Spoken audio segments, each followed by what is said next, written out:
اس دل کی صفائی کیسے کی جائے، کون سا صابن، کون سا سرف، کون سا پانی لے کر کے اس دل کو دھوئیں تو صاف ہوگا؟ نہیں میرے عزیزو، یہ دل صرف اور صرف اللہ کے ذکر سے پاک ہوتا ہے۔ قرآن نے کہہ دیا الا بذکر اللہ تطمئن القلوب، تو اس دل کی صفائی جو ہے اللہ کے ذکر سے ہے۔ اب ایک بڑی بات میں آپ کو بتاؤں، فقہ کا ایک قاعدہ ہے، قانون ہے، شریعت کا ایک مسئلہ ہے، زمین پر اگر نجاست پڑ گئی کیسے پاک کریں گے آپ؟ کھلی زمین تھی، گوبر پڑا ہوا ہے، پاک کرنے کا طریقہ، ہر چیز کو پاک کرنے کا طریقہ الگ الگ ہے، مسائل آپ پڑھیں گے تو سمجھ میں آئے گا۔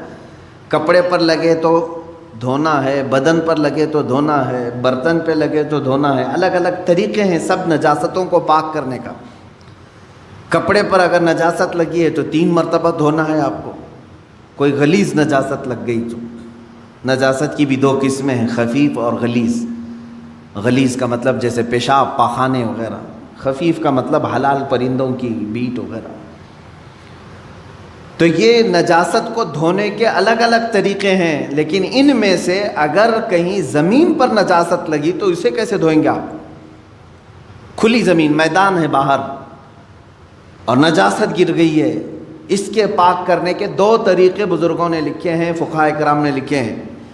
پہلا طریقہ یہ ہے کہ بارش اتنی آ جائے کہ نجاست بہہ جائے، بارش اتنی آ جائے، توجہ ہے نا، زمین کے پاک ہونے کے 2 طریقے ہیں۔ بارش اتنی آ جائے کہ نجاست وہ بہہ کے چلی جائے۔ دوسرا طریقہ ہے یا تو دھوپ اتنی زیادہ پڑ جائے کہ وہ نجاست سوکھ کر کے ختم ہو جائے، وہ زمین پاک ہو گئی۔ یا تو بارش سے زمین پاک ہوگی یا تو دھوپ سے زمین پاک ہوگی۔ یہ 2 قاعدے ہیں شریعت کے، نجاست یا تو بہہ کے چلی جائے یا سوکھ کر کے چلی جائے، سوکھ کر کے جب ختم ہو گئی تو وہ زمین پاک ہو گئی۔ اب آئیے میں یہ بات کیوں بتا رہا ہوں آپ کو۔ مشہور صوفیہ اکرام نے فرمایا اے بندے، اسی طرح تیرے دل کی جو زمین ہے اس پہ اگر گناہوں کی نجاست لگ جائے تو اسے بھی دھونے کے 2 طریقے ہیں، اسے پاک کرنے کے 2 طریقے ہیں۔ جس طرح زمین بارش کے برسنے سے پاک ہو جاتی ہے، اسی طرح تیرے دل کی زمین اللہ کے ذکر سے پاک ہوگی۔ اللہ کا ذکر برسات ہے، یہ بارش ہے، قرآن کی تلاوت بارش ہے۔ جیسے ہی بندہ ذکر کرنے لگتا ہے اس کے قلب پر اللہ کی انوار برسنا شروع ہو جاتے ہیں، وہ نجاست بہہ کے چلی جائے گی۔ اور دوسری، وہ آج کے زمانے میں مشکل ہے، اگر دل کی زمین نجاست سے ملوث ہو گئی ہے، ناپاک ہو گئی ہے، ایک طریقہ میں نے زمین کا بتایا بارش کا، دوسرا طریقہ ہے دھوپ کا۔ دل کی نجاست کو دھونے کے لیے ایک ذکر الہی کی برسات، یا تو پھر شیخ کامل کی نگاہوں کی گرمی سے، شیخ کامل کے نگاہوں کی گرمی سے نجاست پاک ہو سکتی۔ یہ 2 طریقے ہیں۔ شیخ کامل کا حصول معمولی بات نہیں ہے، اس میں برسا برس لوگ تلاش میں لگانا چاہیے، لیکن یہاں تو آج حال یہ ہے کہ کہیں سے کوئی بھٹک کے پیر میرے گھر آ جائے میں اس کا دامن پکڑ لوں گا۔ در حقیقت جسے اپنے بیماریوں کو صحیح کرنے کی طلب ہے وہ سچے پیر کی تلاش میں گھومتا پھرتا رہے گا، یہ نہیں کہ بازار میں بیٹھ کر کے انتظار کرے گا۔ اسے تو ڈھونڈتے رہنا چاہیے کنٹینیو کہ کہیں مجھے شیخ کامل ملے جو میرے دل کے مرض کا علاج کرے، جس کے پاس بیٹھوں تو مجھے گناہوں سے نفرت پیدا ہو جائے اور میرے دل کے اندر گناہوں کی جو نجاست ہے اس کی نگاہوں کی گرمی سے دھل جائے۔ اور یہ 2 چیزیں ہوتی رہی ہیں۔ آپ کو میں یہ دونوں چیزیں اگر سناؤں، بابا فرید الدین گنج شکر رحمۃ اللہ تعالی علیہ، یہ خود جو ہے اپنے، ظاہر سی بات ہے قلب میں ان کے نجاست کی بات تو میں نہیں کروں گا، لیکن انہوں نے 12 سال کنٹینیو ایک جنگل میں کھڑے ہو کر کے ذکر کیا۔ ان کے جسم پر بیلیں لپٹ گئی تھیں، وہ درختوں میں چھپ گئے تھے، لوگ پہچانتے بھی نہیں تھے، 12 سال تک وہاں رہ گئے اور ذکر الہی میں مشغول تھے۔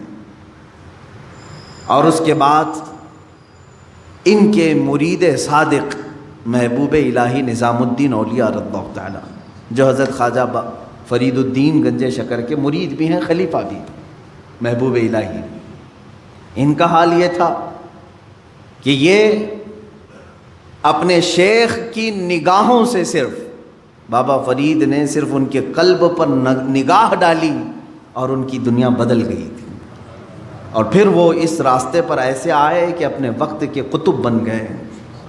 تو یہ ہوتا ہے شیخ کے نگاہ کی گرمی یا تو دلوں کو بہت پاک کر دے اور بہت اعلیٰ بنا دے، یا تو پھر ذکر الہی کی کثرت کہ بندے کے دل کو پاک و صاف کرے۔ یہ دو ہی چیزیں ہیں میرے عزیزو، یہ دو کو چھوڑو گے تو پھر یہ زمین اتنی نجس ہو جائے گی، اتنی نجس، یوں سمجھ لو کہ کوئی ایک زمین، جیسے ہمارے ہبلی کے باہر بھی کہیں ڈمپنگ گراؤنڈ تو ہوگا جہاں سارے لوگ کچرا پھینکتے ہیں، ہے؟ اس کے پاس سے گزرو گے تو ناک پکڑ کر کے جانا پڑے گا۔ ایک وقت ہمارے دلوں کا بھی ایسا آتا ہے کہ اتنی نجاست اس میں آ جاتی ہے کہ فرشتے قریب آنے سے کراہت محسوس کرتے ہیں، نہیں آتے فرشتے۔ دلوں کی گندگی اور غلاظت اتنی بھی بڑھ سکتی ہے، کیوں؟ ہم نے کبھی دھویا ہی نہیں اس کو، گناہ پر گناہ، گناہ پر گناہ، گناہ پر گناہ ہوتے رہے لیکن دھویا کبھی نہیں، کیا ہوگا اس کا حال؟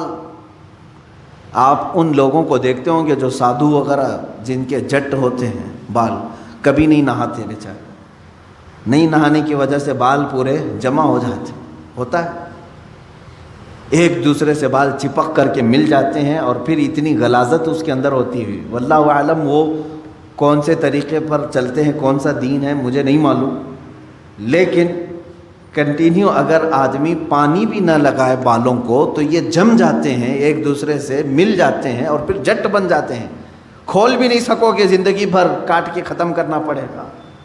سوچو اگر دل کو کبھی نہیں دھویا آپ نے تو اس دل کی بھی وہی کیفیت ہوتی ہے جیسے وہ بالوں کا جٹ ہے، اتنا غلیظ ہو جاتا ہے۔ اسی لیے قرآن پاک میں میرے آقا صلی اللہ علیہ وسلم کی صفت اللہ نے کیا بیان کی ہے جانتے؟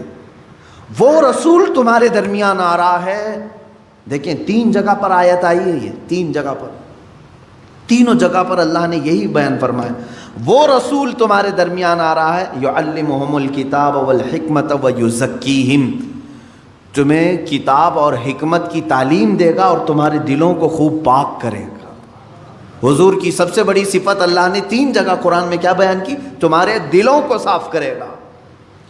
دلوں کو صاف کرنا یہ میرے آقا صلی اللہ تعالیٰ علیہ وسلم کا طرہ امتیاز رہا ہے۔ وہ ایسے طبیب حاذق تھے کہ جس کے متعلق شاعر نے سچ کہا، ایک عرب نے آدمی کا بول بالا کر دیا، خاک کے ذروں کو ہمدوش ثریا کر دیا، خود نہ تھے جو راہ پر اوروں کے ہادی بن گئے، کیا نظر تھی جس نے مردوں کو مسیحا کر دیا۔ رسول کریم صلی اللہ تعالیٰ علیہ وسلم نے اپنی نگاہ نبوت سے کتنوں کو ان کے دلوں کو پاک کیا ہے۔ کئی ایسے لوگ حضور پاک صلی اللہ علیہ وسلم کی بارگاہ میں حاضر ہوئے جن کے پچھلے زمانے کو ہم آج ذکر نہیں کر سکتے۔ عزیزان گرامی، مجھے آج اس بات کا شدید احساس ہے کہ ہم اپنی روایات بھول گئے، ماضی کی جتنی بھی ہمارے روایات تھے ہم بھول گئے۔ خاص طور پر ہندوستانی مسلمانوں کو تو ایسا نہیں ہونا چاہیے جو آج ہم چل رہے ہیں۔ کیوں جانتے ہیں آپ؟ ہندوستان میں جو اسلام آیا ہے یہ صوفیہ اکرام سے آیا ہے، صوفیہ اکرام کا اس میں بڑا کردار رہا ہے۔ دیکھیں کئی جگہ پر تبلیغ اسلام الگ الگ انداز سے پہنچی ہے۔ میں مانتا ہوں کہ اسلام ہندوستان میں صحابہ کے دور میں ہی آ چکا تھا، حضور اکرم صلی اللہ تعالیٰ علیہ وسلم کی حیات ظاہری میں ہی آ چکا تھا، لیکن اتنا پھیلا نہیں تھا، چند جگہوں پر تھا، لیکن کثرت سے جو پھیلا ہے وہ صوفیہ اکرام کے ذریعے سے۔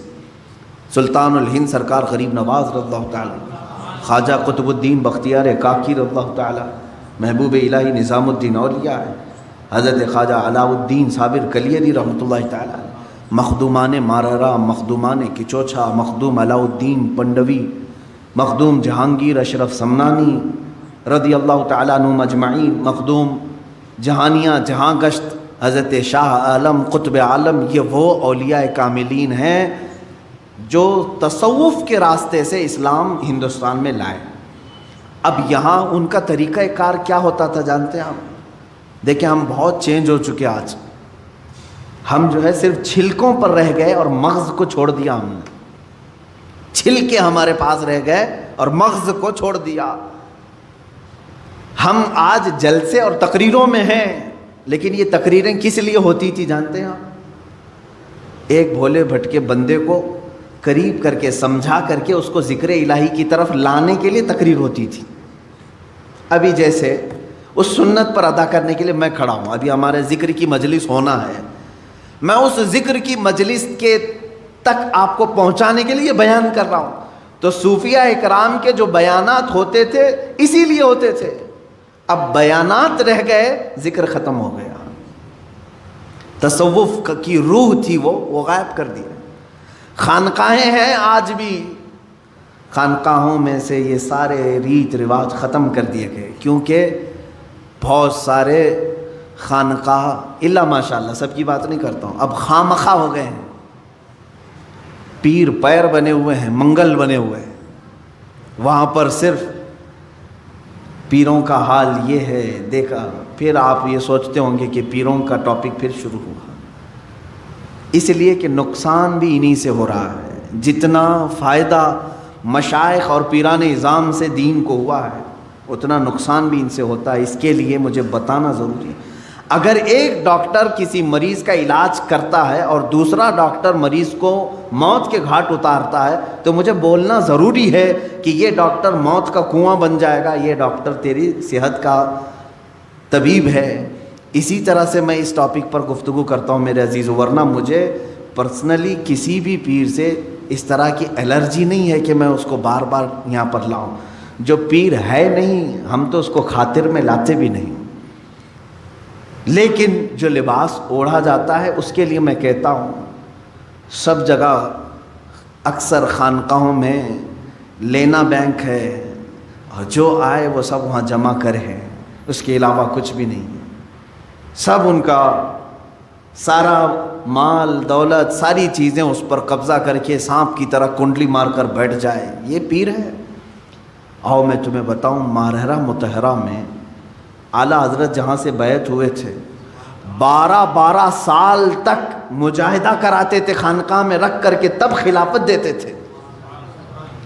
10 سال 11 سال 12 سال, اور الگ الگ انداز کے ذکر کرائے جاتے تھے. ان کو پیاسا رکھا جاتا تھا, بھوکا رکھا جاتا, اور اگر کوئی یہ برداشت نہ کرے تو اسے کہتے تھے خدا حافظ, آپ جائیے, اس راستے کے آپ مسافر نہیں. سید آل رسول ماراروی رحمۃ اللہ تعالیٰ علیہ, جو اعلیٰ حضرت کے پیر و مرشد ہیں, ان کے پاس ایک صاحب آئے. انہوں نے کہا کہ حضور آپ کی خلافت چاہیے ہم کو, اور تصوف کے سلوک کے راستے پر میں چلنا چاہتا ہوں. کہا آپ آج ہی تو آئے ہیں, مہمان ہیں, آپ آج رہیے, کل بات کریں گے. ان کو گھر پر ٹھہرایا, خانقاہ میں کمرے بنے ہوتے تھے. خادم سے کہا کہ مچھلی بھون کر کے اچھی طرح سے فرائی کر کے ان کو پیش کرنا, خوب مچھلی کھلاؤ, باقی کچھ بھی مت کھلاؤ, آج یہ ہمارے مہمان ہیں. خادم سے کہا لیکن پانی مت دینا. اس نے مچھلی خوب کھلایا, پانی کا ایک گلاس بھی نہیں دیا. پیر و مرشد نے کہا تھا مچھلی کھلا کر کے کمرے کا دروازہ باہر سے لاک کر دینا اور تم چلے جاؤ.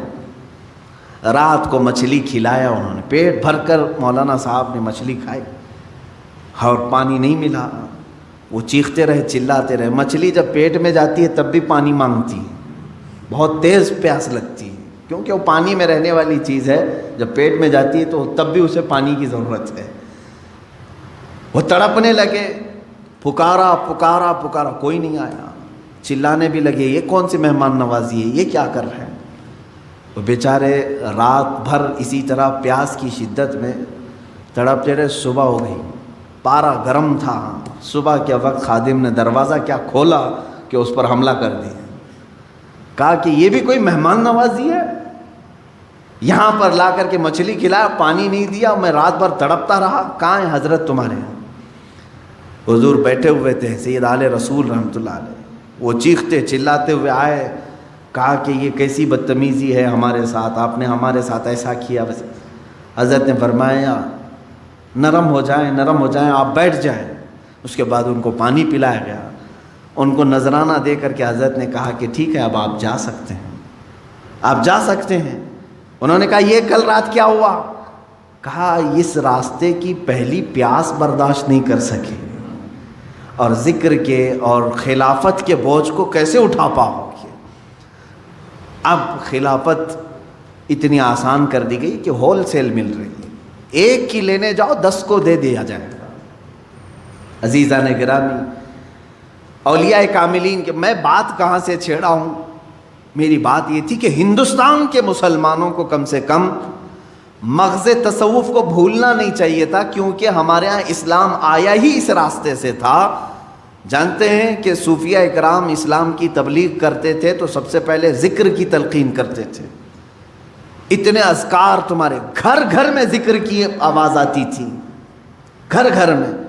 محبوب الہی نظام الدین اولیاء رحمۃ اللہ تعالیٰ علیہ کے زمانے میں ہی یا ان کے بعد غالباً حضرت اورنگزیب رحمۃ اللہ علیہ کے زمانے میں، مجھے خیال نہیں پڑتا ہے، اورنگزیب، ہاں، چونکہ وہ شریعت کے بہت زیادہ پابند تھے، ان کے زمانے میں ایک بزرگ یا محبوب الہی ہوں جو بھی ہوں، دلی میں وہ اپنے چند مریدین کو لے کر خیمے کے اندر بیٹھے ہوئے تھے۔ خیمہ جانتے ہیں نا، ٹینٹ،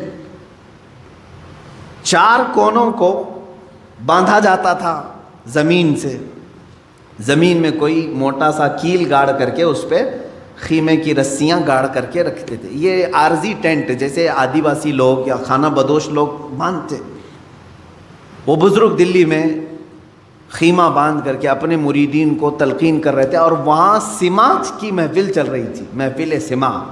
محفل سما کا مطلب یہاں بہت سارے لوگ دھوکے میں آ جاتے ہیں، ڈانس کرنے کو، رقص کرنے کو سمجھتے ہیں محفل سما۔ بے وقوفو، تم نے اولیاء کاملین کی دھجیاں اڑانا شروع کی ہیں۔ قوالی جس طرح سے رقص اور ڈانس کر رہے، یہ محفل سما نہیں۔ محفل سما تو وہ تھی کہ ان کو اگر چاقو بھی مار دی جاتی تو انہیں خبر نہیں ہوتی تھی۔ محفل سما میں کیونکہ جو حقیقی کلام پڑھے جاتے تھے اور صاحب جو پڑھنے والے ہوں باشرہ ہوتے تھے، محفل میں بیٹھنے والے اہل دل ہوتے تھے، یا نمازوں کا ٹھکانہ نہیں ہے، اور سما سے کہاں لطف آئے گا۔ ہاں، یہ ان لوگوں کو دیکھیں آپ، یہ جتنے بھی جھومتے رہتے ہیں، ہا ہو کرتے ہیں، ڈانس کر رہے ہیں، ان کے سامنے قرآن کی 2 سورتیں پڑھو، دیکھو کوے کی طرح بیٹھے رہیں گے۔ میاں اللہ کا کلام تیرے دل پہ اثر نہیں کیا، ایک آدمی ایک شاعر کی بات پر تو جھومنے لگ گیا، کیسی نا انصافی ہے، کیسی نا انصافی ہے۔ جو تیرا خالق بیان کر رہا ہے وہ کلام ربانی، کبھی سننے کا دل نہیں کرتا تجھے؟ قرآن مقدسہ سنتے ہونا یہ چاہیے کہ رونگٹے کھڑے ہو جائیں۔ ہاں، یہ اور بات ہے کہ ہمیں اشعار اردو کے سمجھ میں آتے ہیں تو ٹھیک ہے، ہم جھومتے ہیں، لیکن یہ اس کو جو سما کہا جا رہا ہے وہ غلط ہے۔ سما کیا تھا وہ میں آپ کو بتاؤں۔ اصلی سما، دلی کے وہ بزرگ اپنے مریدین کے ساتھ بیٹھے ہوئے ہیں، سما میں مشغول تھے۔ سما ایک طرح کا ذکر الہی ہے، اللہ کی حمد بیان کی جاتی تھی اشعار میں۔ بادشاہ وقت کا ایک نگران تھا، وہ بڑے عالم دین تھے، انہوں نے کہا تھا کہ کوئی بھی اس طرح کے حرکتیں نہیں ہونی چاہیے، کہیں پر بھی طبلے بج رہے ہوں، باجے بج رہے ہوں، یہ سب ان کے ہاں الاؤڈ نہیں تھا۔ اس زمانے میں جو بادشاہ تھے وہ شریعت کے بہت پابند تھے، تو ان کے نگراں نے پولیس کو حکم دے دیا کہ دیکھو اس میں ایک فقیر بیٹھا ہے، 10-12 مریدین ہیں، یہاں سما چل رہا ہے، اس کیا کریں؟ انہوں نے حکم دیا کہ 4 رسیاں کاٹ دو، خیمہ ان کے اوپر گر جائے۔ لکڑیوں کا خیمہ ہوتا تھا۔ پولیس گئی، ان کی 4 خیمے کے جو رسیاں تھیں سب کو کاٹ دیا۔ 4 رسیوں کو کاٹا، وہ خیمہ جو ہے اسی طرح سے ہوا میں معلق رہا، ان کے اوپر کسی کے اوپر بھی نہیں گرا، کسی پر نہیں گرا۔ تب اس نگران بادشاہ نے، بادشاہ کے جو نگراں تھے، انہوں نے کہا چھوڑ دو اس جماعت کو، یہ حقیقی سما میں مشغول ہے، یہ حقیقی ذکر میں مشغول ہے۔ ذکر الہی کی برکت یہ ہے میرے عزیزو کہ ایک مقام ایسا آتا ہے کہ اگر آپ صحرا میں کھڑے ہو کر، میدان میں کھڑے ہو کر ذکر کے اس مقام کو جب پہنچیں گے، تب کی بات کر رہا ہوں، اگر آپ نے ذکر کرنا شروع کیا، اڑتے ہوئے پرندے رک جائیں گے ذکر کے موقع پر۔ ہاں، لیکن زبان میں وہ تاثیر آنی چاہیے۔ وہ کب آئے گی؟ جب دل پاک ہوگا. یوں سمجھ لیں کہ ایک حوض ہے اور ٹوٹیاں ہیں. حوض میں گندا پانی ہو تو ہر ٹوٹی میں سے گندا پانی نکلتا ہے. حوض میں پاک پانی ہو تو ہر ٹوٹی سے پاک پانی. یہ دل حوض ہے. اس کو پاک کرو گے تو ہاتھ سے بھی اچھے کام ہوں گے, آنکھ سے بھی اچھے, منہ سے, زبان سے بھی اچھے, پیروں سے بھی اچھے کام ہوں گے. یہ سب ٹوٹیاں ہیں. اور یہیں اگر ناپاکی بھری ہے تو زبان کھلے گی تو غلاظت, آنکھ اٹھے گی تو غلاظت, ہاتھ اٹھے تو غلاظت. یہ ساری بیماریوں کی جڑ یہ دل کے اندر موجود ہے. اس دل کی پاکی اشد ضروری ہے. 2 چیزیں میں نے بتایا. اس دل کی زمین کو نرم کرنا ہو, پاک کرنا ہو, ذکر الہی کی بارش ہونی چاہیے یا شیخ کامل کی نگاہوں کی گرمی ہونی چاہیے. بس یہ 2 چیزیں دل کو پاک کرتی ہیں. عزیزان گرامی, یہ دونوں چیزوں سے آج ہم عاری ہیں. نہ ہم ذکر کر رہے ہیں اور نہ کسی شیخ کی صحبت میں بیٹھ رہے ہیں. ہم کسی شیخ کی صحبت میں بیٹھنے کا بھی وقت نہیں نکال پاتے. اللہ والوں کی صحبت میں بیٹھنا دلوں کو نرم کرتا ہے. امام غزالی رحمۃ اللہ علیہ فرماتے ہیں تم 100 رکعت اگر نماز پڑھنے کے لیے کھڑے ہو جاؤ, اس سے بہتر ہے کہ کسی اہل دل کی بارگاہ میں 1 منٹ کا وقت گزارو, کیونکہ یہاں دلوں کی پاکی ہوتی ہے. وہاں شیطان غرور لاتا ہے, تکبر لاتا ہے تمہاری عبادتوں کا. خیر, ہم یہاں پر, میں آج جو آپ کے سامنے کھڑا ہوں, ایک آپ کے اندر چینجنگ یہ لانا چاہتا ہوں کہ کبھی اس کی بھی فکر کرو. اللہ تعالیٰ نے ہمیں جسم بھی دیا ہے اور روح بھی دیا ہے. جسم کو بھوک لگتی ہے تو دن میں 3 بار کھاتے ہیں. صبح ناشتہ کر رہے ہیں, دوپہر میں کھا رہے ہیں, رات میں کھا رہے ہیں. ان میں سے ایک کھانا چھوڑ دیں تو چکر آ کے گرنے لگ جاتے ہیں. یا کچھ لوگ برداشت کرتے ہوں گے, 2-3 ٹائم کا کھانا چھوڑ دو, پھر دوسرے دن دیکھو کیا حالت ہوتی ہے.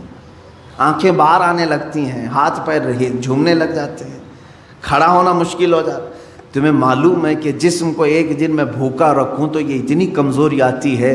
اس روح کو کئی سالوں سے بھوکا رکھے ہو, پھر اس روح کا مقام کہاں ہوگا آج؟ روح کی طاقت حاصل کرنے کے لیے جانتے ہیں ہم سے زیادہ محنت ہندوؤں کے پنڈت کرتے ہیں جو تپسیا کرتے ہیں. ان کو جا کے پوچھو یہ جو تپسیا کرتے ہیں کیا ہے؟ آتما کی شکتی کے لیے. وہ یہی جملہ کہیں گے, آتما کی شکتی حاصل کرنا ہے.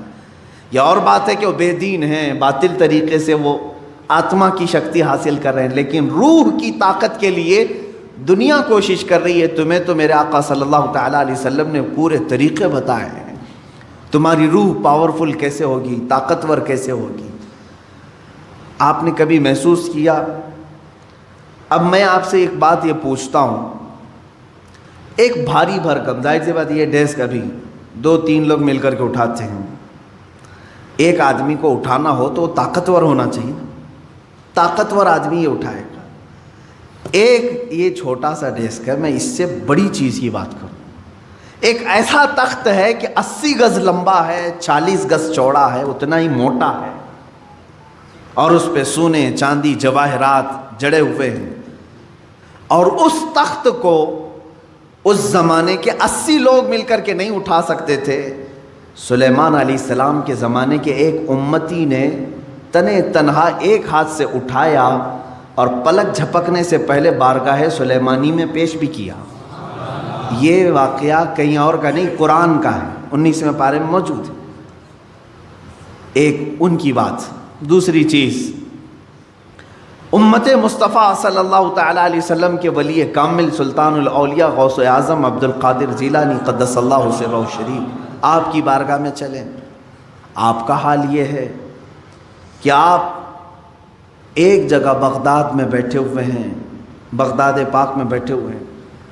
کسی مرید نے آ کر کے کچھ چیزوں کے ظاہر کرنے کا عندیہ دیا, تو آپ نے بیٹھے ہوئے جگہ پر وضو کا برتن اپنے سامنے حاضر کر لیا, وہیں بیٹھے ہوئے تھے, کہیں گئے نہیں.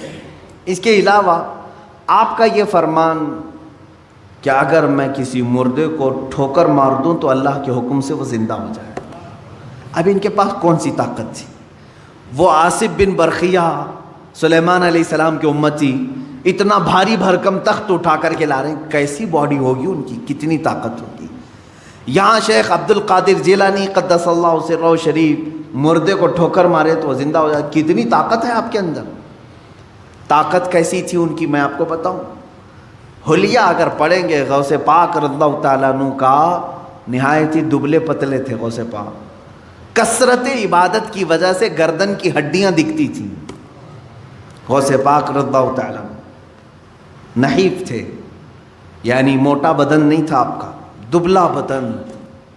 سرکار غوث پاک رضی اللہ تعالیٰ عنہ کبھی کبھار تو ایسا ہوتا کہ کثرت بھوک کی وجہ سے غش کھا کر گر جاتے تھے. یہ جسمانی طاقت کی بات کر رہا ہوں. تو پھر ایسے کمزوری ہے اگر جسم کے اندر, ایسا نحیف شخص ہے کوئی اور وہ اتنا بڑا کام کر کے دکھائے کہ ٹھوکر مارے تو مردہ زندہ ہو, یہ کون سی طاقت ہے. سمجھ میں آیا کہ میرے عزیزوں, ساری طاقتیں جسم کی نہیں ہوتی, کچھ طاقت روح کی بھی ہوتی ہے.